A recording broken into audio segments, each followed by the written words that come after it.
Just as a joke, we said that we're speaking in English, and Italian is also a very beautiful language. So, Barbara Riccardi. Grazie. The floor is yours, Barbara. Thank you very much. Thanks everyone. And well, thank you both very much for being here today and bringing to Paris a bit of Saudi, and actually including the sunshine, because it's been quite remarkable day so far. So let me first start by introducing both of you with a bit more detail. So Paddy, I mean, you are, I think, a seasoned speaker to our NATIXIS event. So hopefully this will continue to be the case. And again, thanks so much for doing so. But apart from speaking at NATIXIS event, you are the CEO and the Vice Chairman of Aqua Power.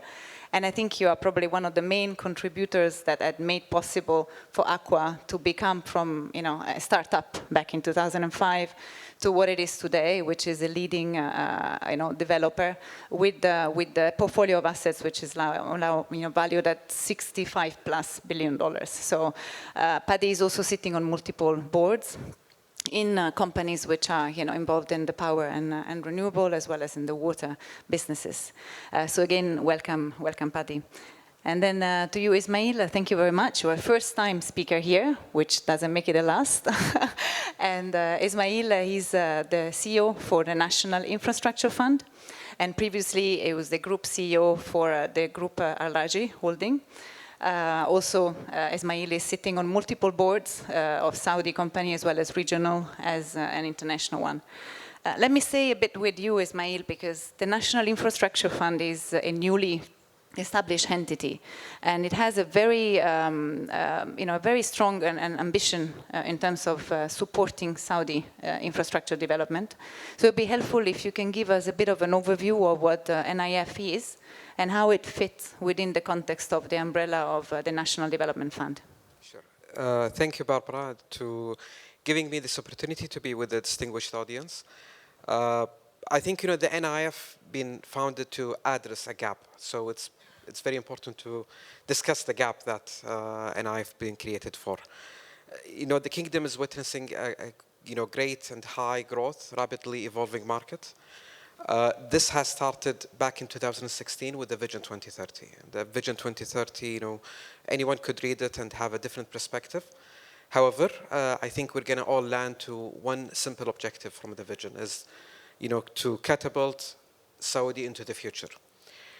And for that to happen, it have paved the way to create many opportunities across all the sectors, from investment, culture, tourism, mining, social infrastructure, telecommunication, digital, and many more. 17 sectors have been identified. More than 200 projects are currently in the approved pipeline under only the national strategic privatization. This is let alone, the Giga project, where also Aqua Power play a significant role in the NEOM hydrogen, or the mega project for the PIF as well. All of these initiatives will definitely require a proper and more efficient and better infrastructure for it to be delivered, and also to be the enabler for the delivery of the Vision 2030. So this is the gap, and this is where NIF was founded to address this gap. So NIF is currently under establishment. We're expecting it to be officially launched end of this year. We're enjoying a wide range of capital structure. We're going from a debt, equity to credit enhancement. We have a lot of flexibility in terms of what we could provide, because our mandate is, in fact, to be the catalyst and the innovative in the financial solutions. And its core objective and mandate is how to bridge the gap and crowding in more of the private capital, mobilize the international capital into the kingdom, opening and creating the bridges between the great opportunity that we have today to whatever the international capital is looking for. With all the setup that's happening across the board, top, bottom, I sincerely believe that it has turned the kingdom to be a menu of incredible opportunities that meets everybody's appetite. The level of discipline and dedication from the execution team and also the stakeholders within the ecosystem has been massively impressive. I think, when we conclude this session today, I hope that, we're going to give the audience a clear update on the infrastructure market, the significant enhancement and development that's happening to the legislation part of the kingdom in terms of the legal and the regulation, and that is being revised to ensure that the kingdom will be the best investment environment to host those kind of direction. The kingdom is also committed in terms of the infrastructure sustainability and the facilitation of the ESG financing solutions into the game. So NIF is now the latest member of the DFI, the Saudi DFI family. I've been pleased to be chosen to lead it along with my colleagues. And also, I'm also pleased to have Paddy next to me, because Paddy is also leading the client #1 of NIF, which is the NEOM Hydrogen. So it's a pleasure also to have his experience, which I hope it's satisfactory and exceeded his expectation as well. Thank you very much, Ismail. And we'll ask you now, Paddy, because having worked with you for quite a few years now, I think I am no longer, and the team is no longer surprised by Aqua's ability to come up with the most competitive solution, whether it's about finding the most adequate equity partner, whether it's about financing structure, whether it's about putting together the right supplier with the right contractors and so on. And this has allowed you to really beat some serious threshold in the power and the renewable sector in particular, with the world record being put on tariff as far as PV is concerned, as well as water desal. So is this new cooperation with the NIF one of those tricks of yours? No. Thank you very much. Privilege and pleasure to be here again. Thank you for inviting me to participate again. And here's my chance to complain. Publicly. No. No, it's, look, I think Ismail very well summarized the enabling role of NIF, and we see it in the transaction, as it turns out, their first transaction that they're addressing. So jumping straight into the sort of a little bit more detail of that. So this is a green hydrogen project at scale, off scale, the first of its kind in terms of that scale. So to produce about 240,000 tons of green hydrogen per annum. Just to give it context, that's more than all the green hydrogen that's produced in the world today by all the multiple small plants. Okay, that's not a good point of reference, but that's a reality. So it's a very massive project, 2 gigawatts of electrolyzers. It's kind of like an $8 billion project in terms of size of investment. So to put together a project of that, first of its kind, that's going to create a ginormous industry. Maybe thousands of MOUs have been signed. So there's a lot of sector activity, but nothing has actually gone into construction, right? So we felt that it was extremely important that it was delivered at possibly the lowest sort of humanly possible cost, because it was very important to set that so that it really then kept going the right way. Because that green hydrogen molecule is about the only thing that we hope and pray for about 20% of the carbon emissions of today. We have no other solution on how to decarbonize things like steel, chemical production, fertilizer production. There's a whole pile of stuff that we have no other clue right now. So it's extremely important that we do make it as cost competitive as possible. So in order to come up with, so it wasn't about just putting together the best technical solution, find the best contractors, structure it right, which was all very critical, reduce the capex as much as possible, and really bring the OPEX down. But it also, because it's such a capex intensive business, we needed to structure the financing solution as competitively as possible. So it was about bringing the cost of financing down. All the previous panels, absolutely agree with them. There is a huge amount of capital out there that's looking for well-structured, real assets, infrastructure, long-term returns. So that's not the problem. So, and in fact, we have proven that because we have already gone to the market and structured the debt finance. Significantly oversubscribed. So it wasn't about liquidity, but it was about, but part of that, to be fair, I think, was also we had a few important Saudi institutions, in addition to strong equity partners who are participating in that project, and NIF is certainly one of that was valued in that process.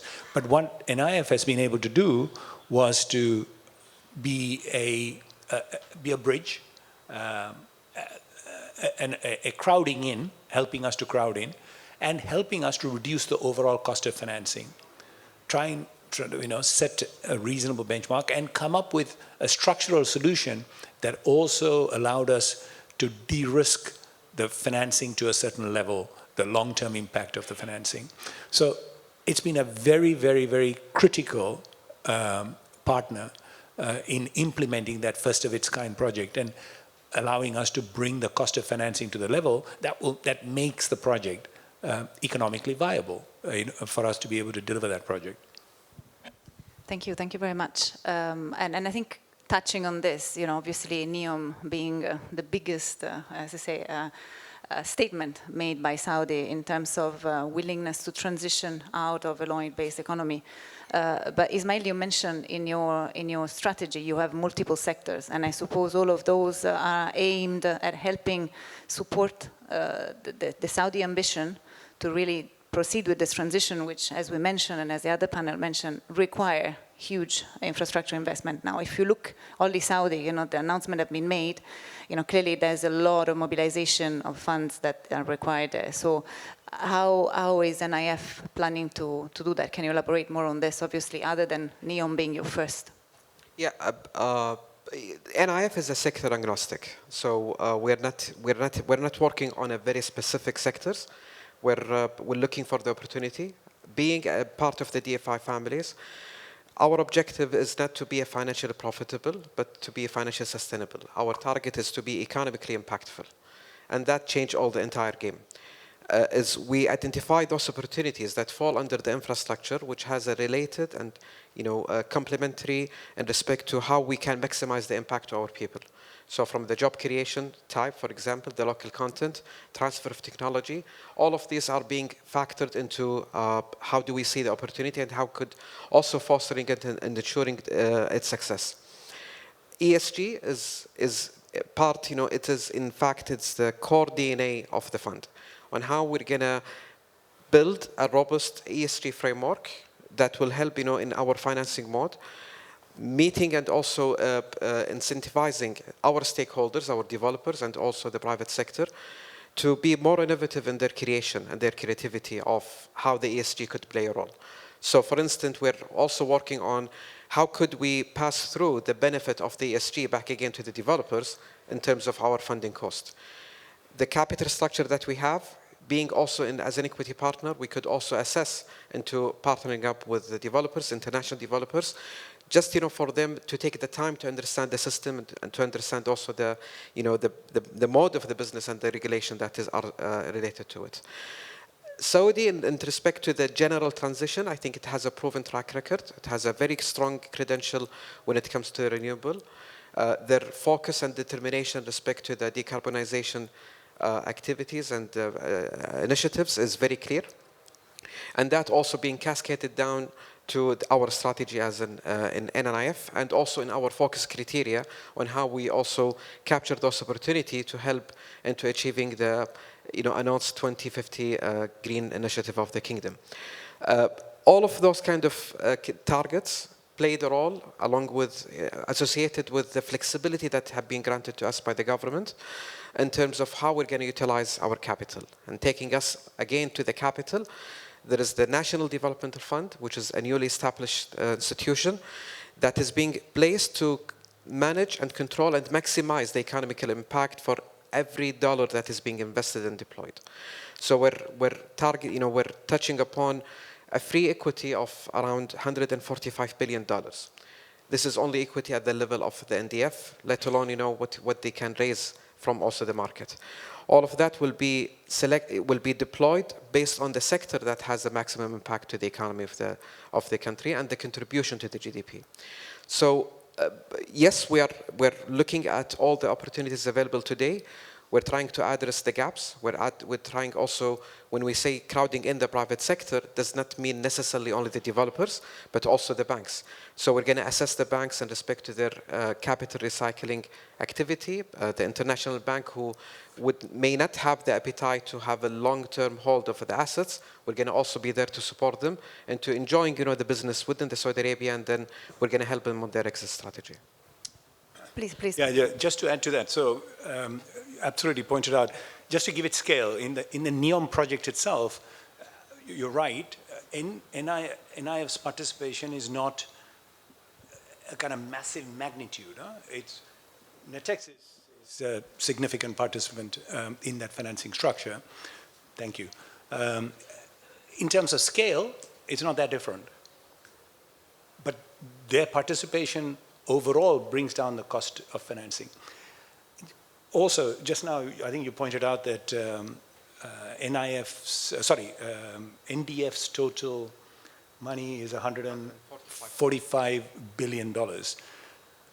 Just in the power generation, desalinated water production, transmission grids, pipelines, just for those things, the programmed investments over the next 8 years is over $300 billion.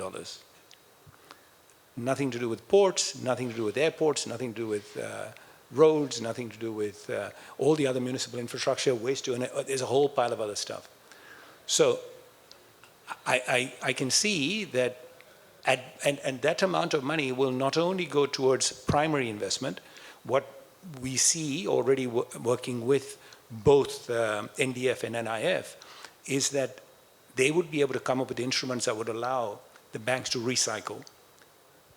For example, to put together portfolios, buy out on the secondary market project finance debt, work with banks like NATIXIS on the originate to distribute model, bringing in international fixed income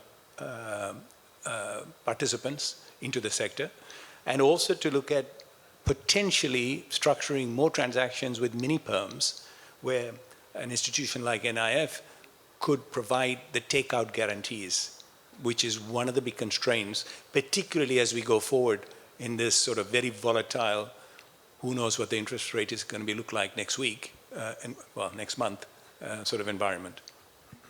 That actually is a perfect transition to the next question, which is in fact about the market volatility, right? And now you both mentioned that the huge infrastructure and how you are looking at continuing to invest. And I think in the previous panel as well, it's been clear that infrastructure is a sector that is been resilient, touching wood continues to be. So how has the market volatility been affecting you as Aqua Power within the sector that you are acting with? And this is not just purely, with respect to Saudi, but more globally to your activities elsewhere? Yeah, look, so we are developing these days typically about $10 billion worth of new investments every year, okay? And we are right in the middle of that cycle right now. There's an enormous amount of appetite out there that is really looking for these kind of assets. So this is not an issue. Our challenge is not, at least for the moment, infrastructure. It's a completely different conversation today to what we were having even 6-7 years ago with the kind of investors who are coming in, who are looking at assets. The challenge, I think what we are seeing that is needed is, again, NATIXIS plays, I'm not trying to market NATIXIS now, but yeah, I'm sure you're happy about it. But genuinely though, they do bring a certain sort of amount of innovation and sort of structuring ingenuity, if you like, that is extremely valuable, because what the investors are looking for is not the conventional way, not the straightforward project finance way of investing. So there is plenty of project finance appetite out there for this kind of stuff, but people are looking for shorter investment cycles as well. So you've got to come up with structures and solutions that take it. So we're not seeing, the challenge for us today is much more about supply-demand imbalance, the chronic inflation or volatility in prices. And in fact, simply non-availability of components in order to get projects done at the speed at which we have contracted them to be done, or the way in which it should be efficiently done. So that's where the challenge is right now, and we expect to see this volatility for the next 5 years. We see enormous amount of capacity being built in terms of new manufacturing capability, industrialization capacity, but that's inevitably going to take 3 to 5 years to filter through. So over the next 3 to 5 years is going to be a very challenging environment, because the demand for more green assets, more renewable energy, and now for desalinated water and for green hydrogen is really sort of taking off at a pace.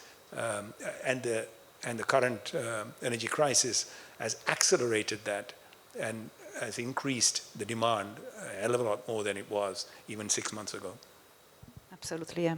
And Ismail, when looking at the current global market instability, and how do you think is going to impact the global capital market, and what the knock-on impact and effect on infra financing, and more specifically, how is NIF going to ensure that still within this context you're able to deliver on the Saudi mandate? Saudi is not quarantined from what's happening globally. This is, definite. However, the level of impact is different. Possibly at the developer level, the supply chain impact is very obvious. Yet, I think everybody is working very hard in respect to the, delivery model and how to ensure projects are being delivered mostly on time. There are flexibilities being granted, given that these kind of situations are force majeure events beyond, the control of anybody's hand. However, the liquidity situation in the kingdom, within the system, within the banking system, within the government, is very rich, which also helps into, justifying why NIF is currently today in the market. So we could be that gateway on behalf of the government on how to allocate and direct those funds into the right channels and into the right investments. Again, it's the focus on how to maximize those economical impact based on those kind of investment that we're deploying. The methodologies that we are following today, and also with our colleagues from BlackRock is our strategic partner, who've been working with us now on the design, the build, and the operation of the fund. We're trying to build up and taking advantage of the spectrum of the capital available with us to create the depth in respect to our product menu, so that we could maximize the utilization of those funds with the maximum additionality possible. Paddy just mentioned that it's the size of the contribution of NIF in the NEOM hydrogen is not significant. However, our participation has created the additionality of the private sector participation. And this is how we were aiming to focus on how to utilize the current situation in terms of helping, finding those missing liquidities from the global market to deploy it within the system, and also, building the bridges with the international developers to see what exactly their needs to bring them into the kingdom. Opportunities are quite fascinating in the kingdom, and in fact it requires those kind of international investors to start to look at it.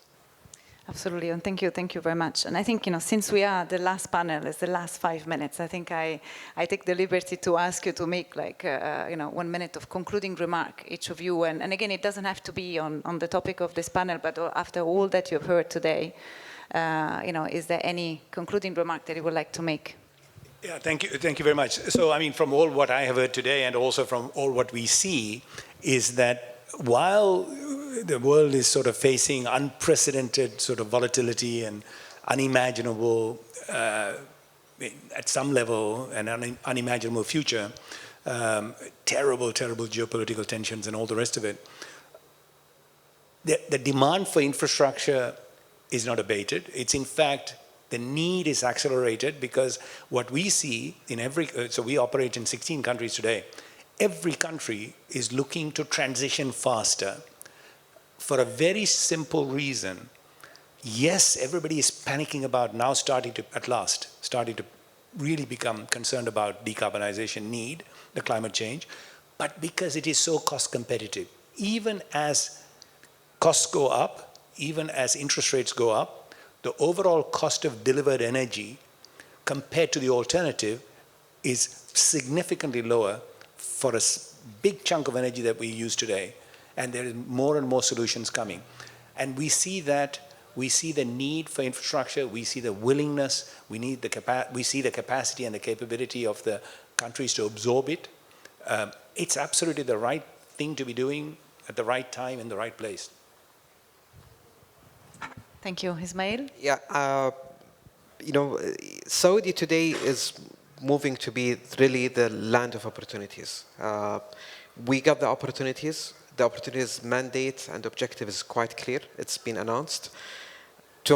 More than 200 projects in the pipeline with the National Center of Privatization, waiting for those investors to come. And I've been established with a clear strategy that has been cascaded down from the Vision 2030 and the direction of the country. Our focus on the sustainable delivery of infrastructure, on the ESG, matching and creating the bridges with the international investors as well as our local investor. Today, the ecosystem of the infrastructure within the Saudi market is ready and it's complete. What required is only the investor to join. And having, and I think this is a quite unique time that it's very hard to be repeated while we exist or we have any kind of interest to do business. So we welcome everyone to Riyadh, and I think we're going to work with NATIXIS on having the Saudi INFRADAY sometime next year, and all the distinguished audience are very well welcomed, to join us and to join the club. And also, it will be a different INFRADAY because it will have different planning and the program that will take most of you to a different journey within Saudi Arabia. Thank you very much. Thank you both very much for coming all the way from Riyadh to here. And thanks everyone for listening in. Thank you. Thank you very much to all of you.